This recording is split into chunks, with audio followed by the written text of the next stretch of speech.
విశాలపురం అనే ఊళ్ళో ఒక రైతు ఉండేవాడు. అతను ఒక కోడిపిల్లని పావురాన్ని కలిపి పెంచసాగాడు. కోడిపిల్లకి పావురానికి ఒకే చోట రోజు ఆహారం వేసేవాడు. పావురం 2 గింజలను తిని ఆకాశంలో ఒకసారి చక్కర్లు కొట్టి వచ్చేది. కోడిపిల్ల మాత్రం వంచిన తల ఎత్తకుండా ఆహారాన్ని తినేది. పావురం సగం నూకలు తినేసరికి కోడిపిల్ల ఆహారం మొత్తాన్ని ఖాళీ చేసేది. దాంతో పావురం అర్ధాకలితో సరిపెట్టుకునేది. ఈ కారణంగా రెండిటి మధ్య శత్రుత్వం ఏర్పడింది. ఒకనాడు రైతు రెండిటికి కలిపి ఆహారం వేసి కోడిపిల్లను వదిలి ఇంటికి ఎవరో చుట్టాలు రావడంతో వాళ్లతో మాటల్లో పడిపోయి పావురాన్ని వదలడం మర్చిపోయాడు.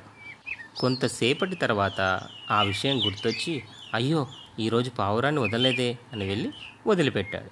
పావురం గూటిలోంచి బయటికి వచ్చేసరికి కోడిపిల్ల ఆహారం మొత్తం ఖాళీ చేసి భారమైన పొట్టతో కదలకుండా అక్కడే ఉండిపోయింది.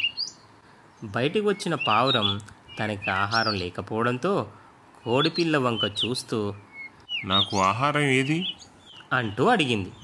నాకేం తెలుసు అంది కోడిపిల్ల ఎగతాళిగా నవ్వుతూ.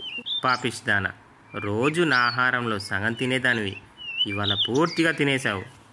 ఎవరికి దక్కి వాళ్ళకి దక్కుతుంది అందా కోడిపిల్ల నవ్వుతూనే.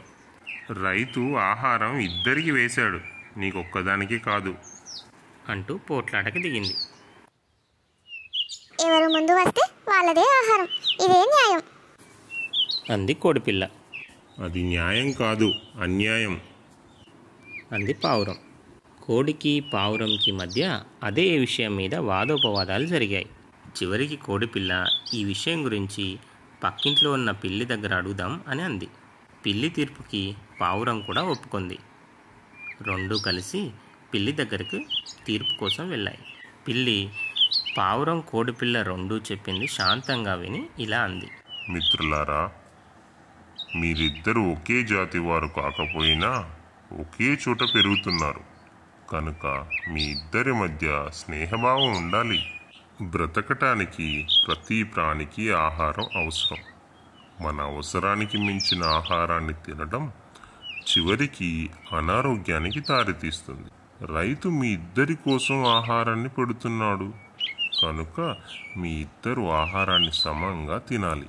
శత్రుత్వంతో ఒకరి మీద ఒకరు కత్తులు దూసుకోవడం కంటే మిత్రుత్వంతో ఐకమత్యంగా కలిసి ఉంటే మీ స్నేహం ముందు ముందు మీ జాతుల వారికి ఆదర్శంగా అవుతుంది అంటూ మంచి మాటలు చెప్పింది. పిల్లి మాటలతో కోడిపిల్ల మనసు మారి తన తప్పును ఒప్పుకుంది.